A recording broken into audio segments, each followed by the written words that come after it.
dentarias y conlleva esto a un desarreglo a nivel de la dentición, o sea, de la oclusión de los maxilares, de la función de la articulación temporomandibular, de las estructuras craneofaciales, de su musculatura y su relación con los tejidos blandos, ocasionando un malestar al individuo desde el punto de vista funcional, estético y psicosocial.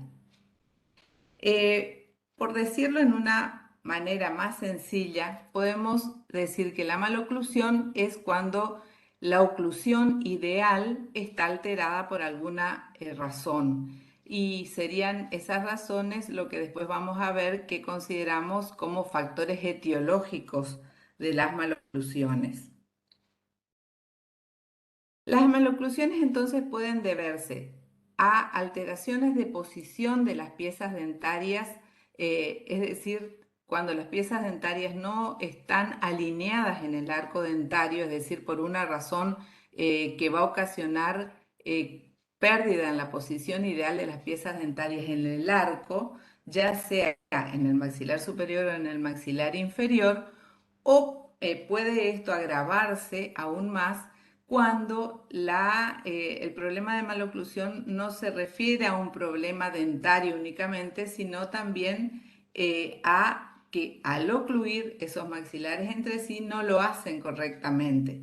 Es decir, que vamos empeorando, digamos, la situación desde lo que es una maloclusión por razones de malposiciones individuales en un arco dentario a lo que sería ya la complicación de una alteración completa en la oclusión, es decir, como un factor va desencadenando una alteración mayor, hasta grandes problemas de maloclusión por problemas de bases óseas y alteraciones ya esqueletales maxilofaciales, que a veces no tienen una resolución de tipo ortodóntico, sino también ya deben ser tratados con cirugía ortognática y ortodoncia.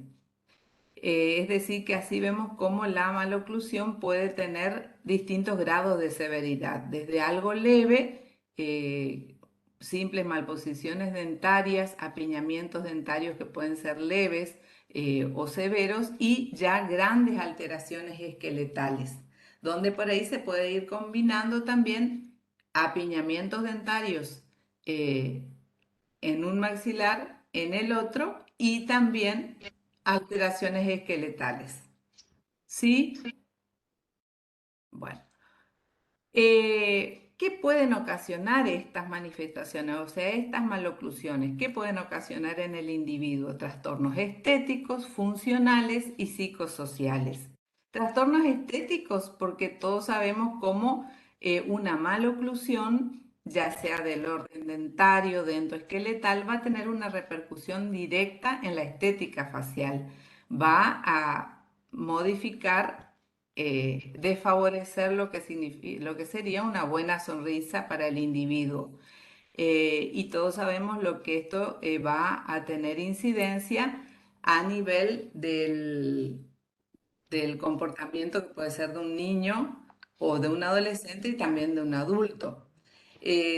Todas las estructuras faciales, los tejidos blandos, ocupan como soporte los tejidos duros de los arcos dentarios, piezas dentarias y estructuras óseas del macizo craneofacial. Y cuando estas están alteradas en sus posiciones, obviamente esto va a tener una repercusión directa en los tejidos blandos.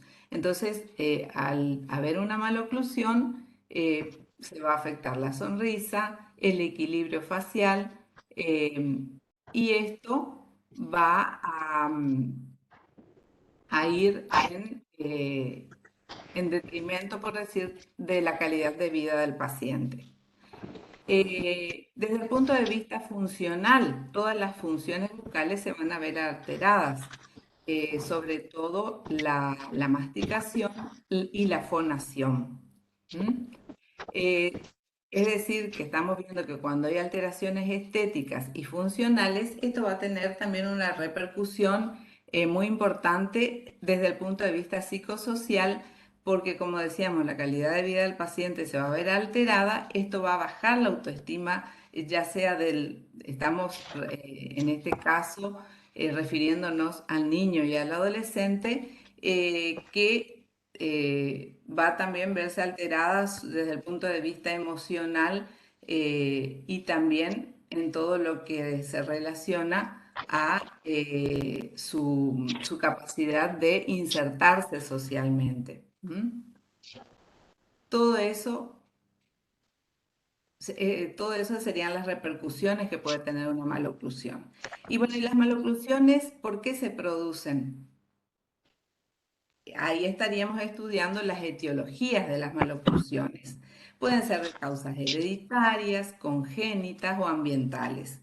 Hereditarias, hay algunas maloclusiones que tienen su impronta muy hereditaria, que siempre decimos, por ejemplo, un promentonismo muy marcado en un individuo. Generalmente sí vamos inspeccionando o interrogando en cuanto a sus antecesores, vemos que existe un individuo en la familia que tiene un promentonismo también muy prominente. Entonces, esas, por ejemplo, pueden ser alteraciones que son de causas hereditarias, es decir, que son transmitidas a través de los genes. Por ejemplo, la agenesia de piezas dentarias supernumerarias, pues son maloclusiones de causas hereditarias. Las alteraciones de tipo congénitas, por ejemplo, las fisuras labial-palatinas, que son de causas congénitas, aunque también pueden ser hereditarias.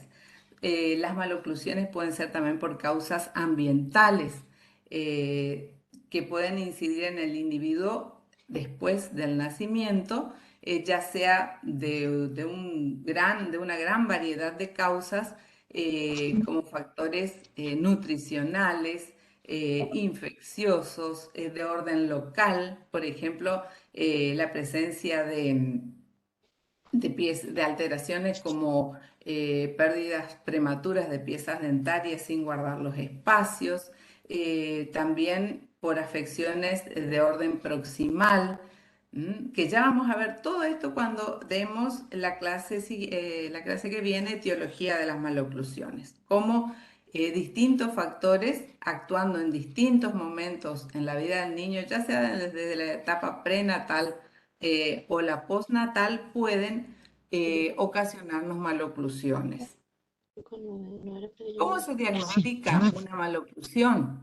Y eso hemos visto ya en clases anteriores, que desde un simple examen facial o un examen facial minucioso. ¿Por qué digo un simple examen facial? Porque desde el examen facial que hacemos al paciente desde que ingresa al consultorio, y cómo vamos a veces investigando cada vez más al hacer la historia clínica, hacemos el examen facial, el examen bucal, el examen radiográfico, estudios cefalométricos, y esos son los elementos diagnósticos quizás más comunes que podemos solicitar, porque de acuerdo al factor etiológico que estamos encontrando, es que vamos agregando a veces mayores elementos de diagnóstico. Por ejemplo, si se trata de que estamos investigando la ausencia de una pieza dentaria, nos valemos de otros recursos diagnósticos. Por ejemplo, solicitamos una tomografía axial computada. Si estamos inspeccionando alguna alteración que vemos en tejido blando, podemos solicitar una ecografía de tejidos blandos. Es decir, los elementos diagnósticos de los cuales nos valemos para determinar o diagnosticar una maloclusión va a depender también de hacia dónde apuntamos nuestro estudio. Pero estos son los básicos. Básicamente siempre vamos a hacer un examen facial, bucal y exámenes radiográficos. Esos son como los elementos diagnósticos de rutina para diagnosticar una maloclusión. ¿Cuándo comienza el tratamiento de la maloclusión? Bueno, el tratamiento de la maloclusión, decimos tratamientos ya como para utilizando aparatologías, va a comenzar a partir de los 5 años y medio, 6 años de edad del niño, porque es el momento en el que este chico puede tolerar, eh, está preparado emocionalmente o está ya insertado, escolarizado como para poder aceptar un tratamiento. Pero eso no quiere decir que el odontopediatra no pueda, no deba, más que no pueda, no deba realizar inspecciones en el chico y monitorear permanentemente la boca del chico para detectar signos mínimos que puedan dar muestra de que existe una alteración que puede ser incipiente y que debe ser tratada a tiempo lo más precozmente posible para evitar, como decíamos al comienzo cuando hablábamos de la ortodoncia preventiva e interceptiva, evitar de que alguna alteración, por más mínima que sea, siga evolucionando y pueda llevar a la larga a una maloclusión más severa. Entonces, siempre el odontopediatra, y podemos decir desde los 2 años y medio, o incluso aconsejando a los padres en cuanto podemos ir desde el niño que se está amamantando, aconsejar a los padres en qué posición lo debe hacer, hasta qué edad utilizar la mamadera, evitar hábitos como succión digital, evitar el uso prolongado del chupete. Todo eso que hacemos desde la prevención, estamos haciendo con la idea de evitar maloclusiones. Y existen signos mínimos ya cuando tenemos una dentición primaria que debemos cuidar, evitar de que estén presentes en la boca del niño, por ejemplo, una traba dentaria, en la presencia de hábitos, porque si dejamos pasar, con el tiempo van a constituirse maloclusiones más severas. Las maloclusiones, ¿qué pueden ocasionar? ¿Mm? Aparte de lo que hablamos ya de afecciones estéticas, funcionales y psicosociales. A su vez pueden dificultar la posibilidad de una buena higiene bucal y eso a su vez va a traer la predisposición a mayor eh, cantidad o el individuo va a tener mayores posibilidades de tener caries, gingivitis por la dificultad en el cepillado. Esto conlleva a que se puedan perder piezas dentarias, lo que a su vez serían también factores desencadenantes de maloclusiones. Puede también ocasionar bruxismo, que es el rechinamiento o apretamiento de las piezas dentarias en forma consciente o inconsciente, que puede llevar también a problemas a partir de las maloclusiones. También puede ocasionar por bruxismo o por contactos prematuros desgastes o fracturas, microfracturas de piezas dentarias. También hay maloclusiones, ahora vamos a ver aquellas que consisten en una protusión muy marcada del sector anterosuperior que predisponen a que los niños al caerse o durante los juegos infantiles cuando no, eh, que es muy común en los chicos, puedan traumatizarse y fracturarse las piezas dentarias del sector anterosuperior. Y también una maloclusión puede ocasionar patologías en en el funcionamiento de la articulación temporomandibular. ¿Escuchan bien, chicos? Sí, doctora. ¿Sí? Bueno, y Ya ahora sé. vamos a... ¿Cómo? Todo bien, ¿Sí? Ah, sí. bueno. Bueno, y vamos a empezar ahora a hablar de las clasificaciones, porque existen varias clasificaciones de maloclusiones. En realidad, yo les voy a dar hoy la clasificación de Angle. Existen clasificaciones eh, oclusionistas y clasificaciones craneodentarias. Clasificaciones oclusionistas es la de Angle, porque se van a basar en relaciones entre piezas dentarias de los maxilares. En cambio, las clasificaciones craneodentarias comparan las posiciones dentarias con estructuras maxilares y craneales. Esa es la diferencia que hay entre las dos, entre las clasificaciones oclusionistas y las maxilocraneales. Bueno, la clasificación de Angle, ¿qué nos dice? ¿Qué es clasificar? Clasificar es agrupar maloclusiones de acuerdo a las características en común que puedan presentar. Angle fue un estudioso de la ortodoncia, brindó mucho para la ortodoncia. Ya desde 1887 escribe uno de los primeros libros de ortodoncia referente a lo que es la maloclusión. Fíjense, ya fue uno de los primeros en 1887 que empezó a estudiar la maloclusión y lo plasmó en un libro con una primera edición que después siguió hasta una séptima edición. También empezó a considerar la ortodoncia como una especialidad, presentando como algo muy importante para la ortodoncia, que fue su clasificación.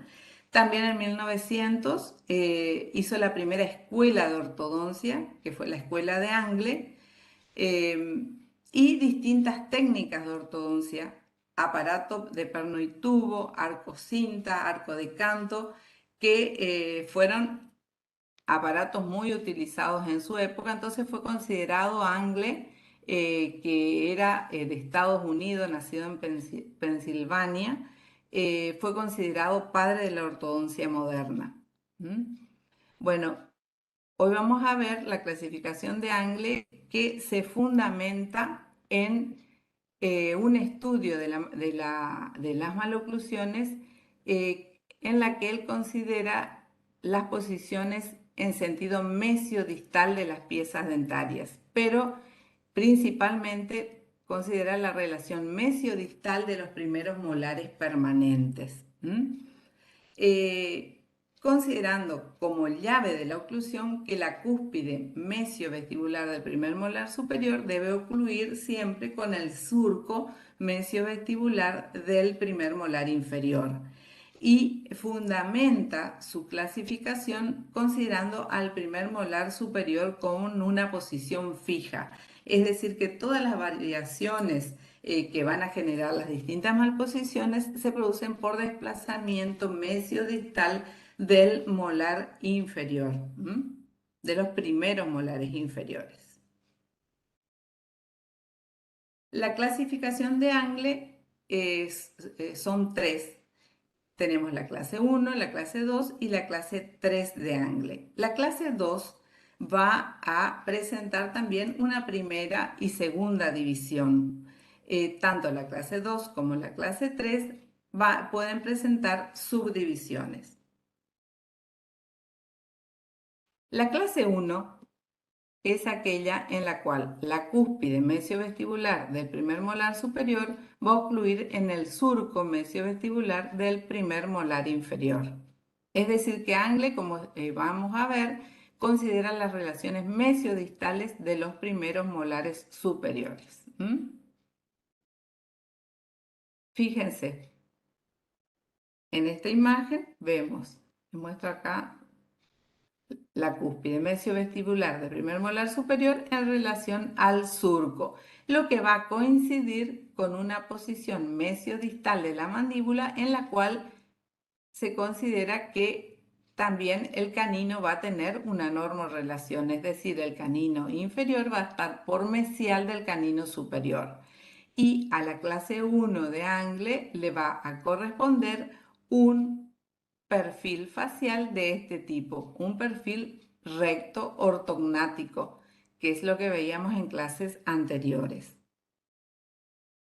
Fíjense, la clase 1 de Angle, que sería lo que decíamos cuando hablábamos de nomenclatura, hablábamos de una normoclusión, puede estar relacionada a una oclusión normal, cuando el sector anterior tiene un correcto overbite, overjet, la llave canina normal, posiciones dentarias individualmente bien alineadas en el arco dentario. Es decir, la clase 1 de Angle puede corresponder a una oclusión normal, o también la clase 1 de Angle puede corresponder a otras maloclusiones. Por ejemplo, tener una buena relación, una relación molar de clase 1, normorelación, pero tener una retrusión del sector superior e inferior, una retrusión superior solamente, una protrusión superior e inferior,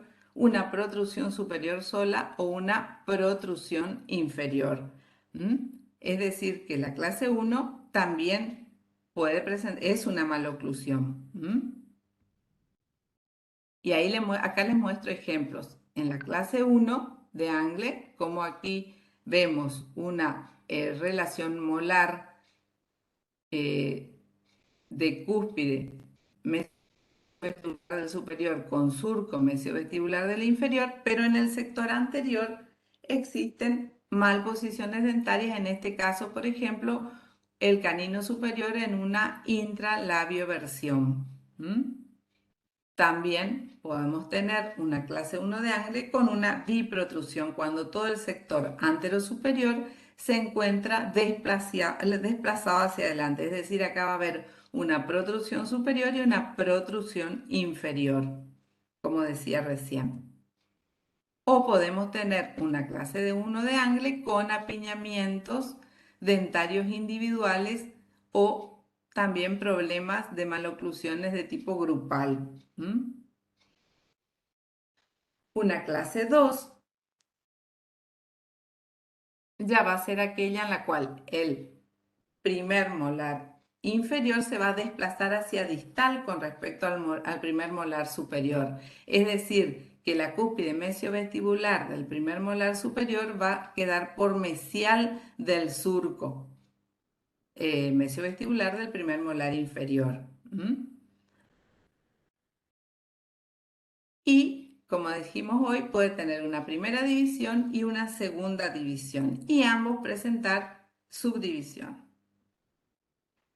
¿Qué otras características va a tener la clase 2 primera división? Puede tener una protrusión dentoalveolar superior muy marcada, es decir, un overjet muy marcado, es decir, el adelantamiento de todo el sector anterosuperior, es decir, que individualmente cada pieza dentaria va a tener una vestíbulo-versión. Puede ir acompañado esto de un maxilar estrecho en sentido transversal con un paladar profundo, y si consideramos las estructuras, los tejidos blandos que rodea, vamos a ver que el labio superior puede estar hipotónico, es decir, con poca fuerza muscular, que a veces no alcanza a cubrir al arco dentario en el sector anterior que está protruido. Labio inferior hipertónico que se interpone entre ambas arcadas y incluso puede contribuir a mayor separación o mayor fuerza para aumentar ese overjet. Y todo esto es característica de una clase 2 primera y está asociada generalmente a un problema, un trastorno funcional cuando existen problemas respiratorios, y esto es típico de una fase del respirador bucal. Clase 2 primera, fíjense en esta niña de la imagen de abajo, cómo existe un labio superior hipotónico que no alcanza a cubrir las piezas dentarias del sector anterosuperior protruidas, el labio inferior hipertónico que se ubica entre ambas arcadas, como a la distoposición, al desplazamiento distal del molar inferior, también acompaña una distoposición del canino inferior. Y a este tipo de maloclusión de clase 2 primera, generalmente se asocia este tipo de contorno facial, que, como decíamos cuando hablábamos de perfil o de perfiles faciales, está relacionado a un perfil de tipo convexo.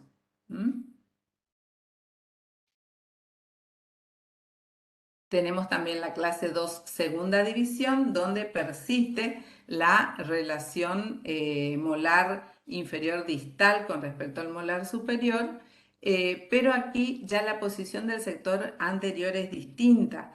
¿Por qué? Porque las piezas dentarias no están vestibulizadas, protruidas, sino por el contrario, están con un resalte incisivo disminuido, pero a su vez verticalizados. El eje de las piezas dentarias están muy rectos o con poca inclinación hacia adelante, incluso están como inclinados hacia atrás, y se caracteriza también por un overbite muy aumentado. Puede ser de las 4 piezas dentarias, como en esta imagen, o pueden tener esa posición nada más que los incisivos centrales superiores y los incisivos laterales superiores estar como vestibulizados. O sea, esta imagen es típica de una clase 2 segunda división. Siempre a la clase de Angle se la determina con números romanos. Clase 1, 2 y 3 con números romanos. Y se dice primera, segunda división. No división, por ahí se escucha decir división 1 o división 2. No, es primera y segunda división. O sea, así lo determinó Angle. Después la gente por ahí va mencionando de otra forma, ¿no? Bueno, clase 2 de Angle, ¿por qué decimos que tiene subdivisión o qué sería una subdivisión de una clase 2 de Angle? Cuando de un lado exista una relación molar de clase 2 y del otro lado una relación molar de clase 1. Por ejemplo, acá tenemos del lado derecho una clase 2, o sea, un desplazamiento distal del molar inferior con respecto al molar superior, y del lado izquierdo una clase 1. A eso se denomina subdivisión. Entonces vamos a decir, estamos en presencia de una maloclusión de clase 2, primera división, subdivisión. Podemos decir subdivisión derecha o subdivisión izquierda, de acuerdo a dónde se presente la clase 2. Y tenemos la clase 3 de Angle, que consiste en un desplazamiento mesial del molar inferior con respecto al primer molar superior. La relación molar está afectada, dice acá, por desplazamiento mesial de los primeros molares inferiores con respecto al primer molar superior. Es decir que, como decíamos al comienzo, Angle considera al primer molar superior siempre fijo y que todas las alteraciones que se producen, es decir, la maloclusión, se debe al desplazamiento mesial de los primeros molares. En el caso de la clase 3, va a haber un desplazamiento mesial, como muestra acá la imagen esquemática, muy marcada del primer molar inferior, es decir que acá la cúspide mesiovestibular del primer molar superior, si dejamos caer una línea vertical, va a coincidir en una parte que está distal al surco mesiovestibular del primer molar inferior, porque el primer molar inferior tuvo un desplazamiento muy marcado hacia mesial. Y a veces, la mayoría de las veces, el canino también se ve desplazado hacia mesial, es decir, que forma dicen una clase, puede decir una clase 3 canina o una mesio relación canina, que a veces va acompañado de un sector anterior, de una mordida cruzada anterior o una mordida borde a borde. Fíjense, a este tipo de maloclusión de clase 3 de Angle le va a corresponder un perfil facial de este tipo. ¿Por qué es importante esto? Porque generalmente hay una relación directa, que a veces es muy notoria, ¿no es cierto? Entonces, cuando examinamos la cara del paciente, a veces a simple vista, cuando tenemos contacto con el paciente, ya podemos ver y considerar cuando estamos en presencia de este tipo de perfil que estamos seguros en presencia de una maloclusión de clase 3. Es decir, una mandíbula muy desplazada hacia adelante en sentido anteroposterior que ocasiona una mordida cruzada anterior también. Clase 3 de Angle, fíjense, sector acompañando a este desplazamiento de molar inferior eh, muy mesial, va acompañado también de todo un desplazamiento anterior del maxilar con una mordida cruzada anterior. Y también la clase 3 de Angle acepta la subdivisión, es decir, cuando de un lado tenemos la relación, las relaciones molares de clase 3 y del otro lado de clase 1. Entonces, fíjense acá, tenemos lado derecho, clase 3, lado izquierdo de clase 1. Es decir, que estamos en presencia de una clase 3 de Angle, subdivisión derecha, porque es del lado derecho donde está la clase 3. Bueno, si consideramos desde el punto de vista funcional, podemos decir, así como hablábamos de que la clase 2 primera se relaciona mucho con los problemas funcionales de respiración, con una respiración bucal, ya sea por obstrucciones de las vías respiratorias por adenoides o cornete, el paciente busca por esta obstrucción de vías aéreas, busca compensar esta dificultad respiratoria generando una respiración bucal. Entonces, abre la boca y esto facilita a veces todo un desequilibrio funcional que favorece esta clase 2 primera. Bueno, con respecto a la clase 3, decimos que está asociado a un problema de obstrucción de vías respiratorias bajas, eh, que sería entonces en este caso por una hipertrofia de amígdalas. Cuando las amígdalas están hipertrofiadas, esto genera una compresión, genera una fuerza de la lengua hacia el sector anterior, lo que va a generar una protrusión de las piezas dentarias del sector anteroinferior. Por eso a veces, la mayoría de las veces se dicen que las clases 2, las clases 3 de Angles están asociadas a hipertrofias de amígdalas.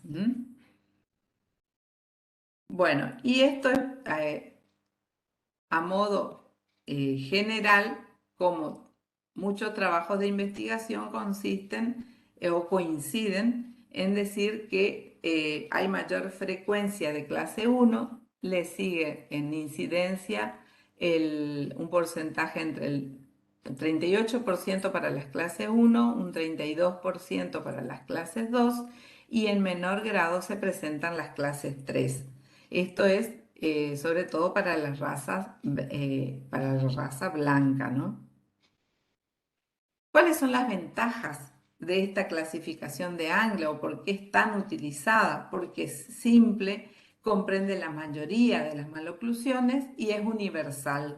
Es decir, que nosotros decimos, tenemos una maloclusión de clase 2, de clase 1, de clase 3 y en cualquier lugar del mundo van a saber de qué tipo de maloclusión estamos hablando. Por eso es universal, simple y muy utilizada. Y como desventaja podemos decir de que parte de una premisa falsa, porque decíamos que su fundamento era que el molar superior era fijo y las alteraciones se debían a desplazamientos en sentido antero-posterior del molar inferior, pero sabemos que no es así. También los primeros molares superiores pueden tener malposiciones pueden a veces estar en la posición correcta, pero estar rotados, entonces ya la mesio vestibular del primer molar superior no va a ocluir con el surco. O también pueden desplazarse en distintos sentidos. No únicamente, también en sentido antero-posterior, igual que el molar inferior. Por lo que se considera que es una clasificación incompleta. Y agrupa maloclusiones diferentes en un mismo grupo. Y tenemos, decíamos hoy, esto les voy a mencionar porque es una clasificación larga, 10 tipos de variaciones de maloclusión, es la clasificación de Carrea, que en realidad es completa porque es de tipo, así como la clasificación de Angle es oclusionista, eh, la de Carrea es craneofacial, es decir, que va a comparar las estructuras dentarias con las estructuras maxilares y craneales. Y para eso va a utilizar distintos planos. Va a utilizar los planos, como veíamos en clases anteriores, el plano facial anterior de Carrea y el plano facial o frontal posterior de Carrea, para ubicar todas las alteraciones en sentido antero-posterior. Va a utilizar el plano de Frankfurt para determinar todas las maloclusiones que se presenten en sentido vertical y va a utilizar el plano medio sagital para todas las alteraciones en sentido transversal. Es decir, que entonces ya dejamos de lado la clasificación de Angle, que era oclusionista, y vamos a mirar un poquito cómo a través de estos planos también podemos determinar otro tipo de maloclusiones. Tenemos maloclusiones en sentido antero-posterior, como decía hoy, analizando esta imagen y estos planos, van a ser todas aquellas que se encuentran dentro de estos dos planos. Es decir, cuando las piezas dentarias estén ocluyendo por dentro del plano frontal anterior, por detrás, digamos, y por delante del plano frontal posterior, vamos a estar dentro de una normalidad. Vamos a tener un ortomentonismo o una ortonasia. Todo lo que se desplace por delante, vamos a tener una pronasia o un promentonismo. Y acá vamos a tener que manejar un poquito la nomenclatura que aprendimos al comienzo.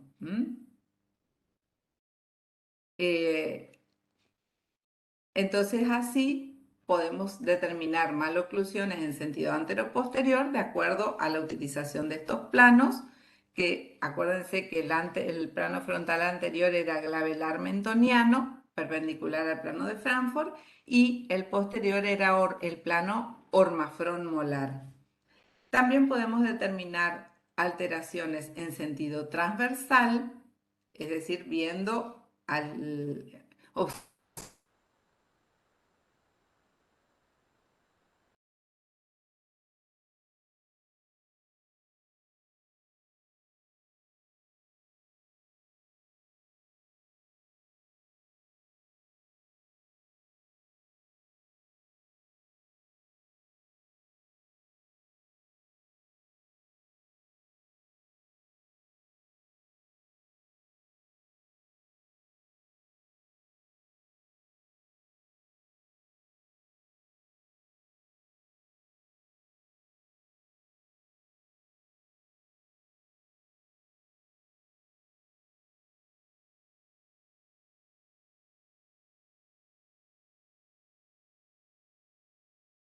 lateral y posterior.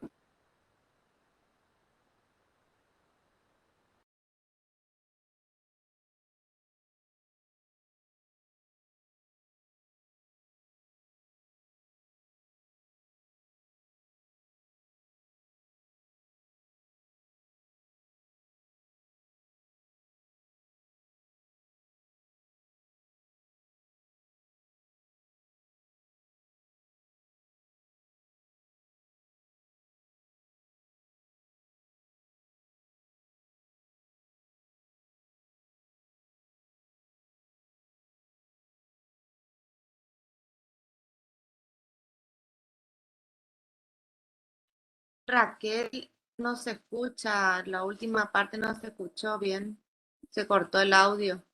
Fíjate si puede apagar tu cámara para que no te ocupe tanta señal.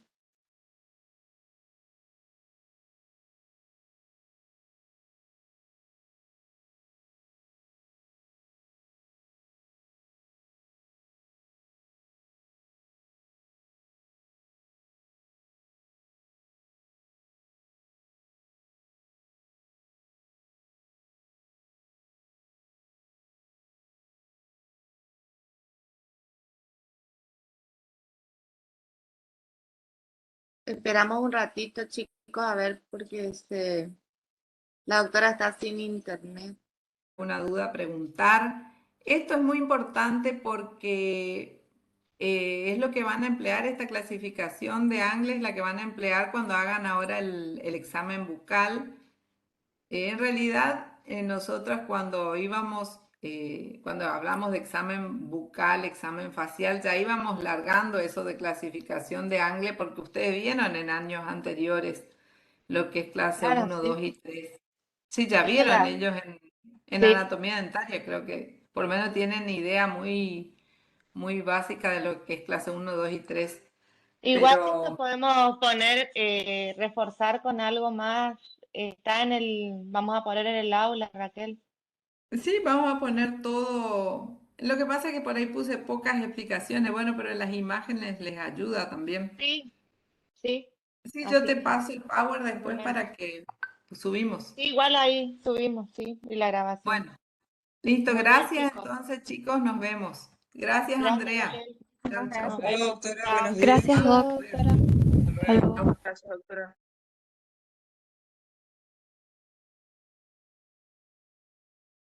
Me voy para allá entonces, Andrea. Sí, dale. Bueno, Anda. Chao, Raquel. me voy Nos un vemos. rato y bueno, no sé, voy a entrar, voy a estar entrando y saliendo. Chau, chau.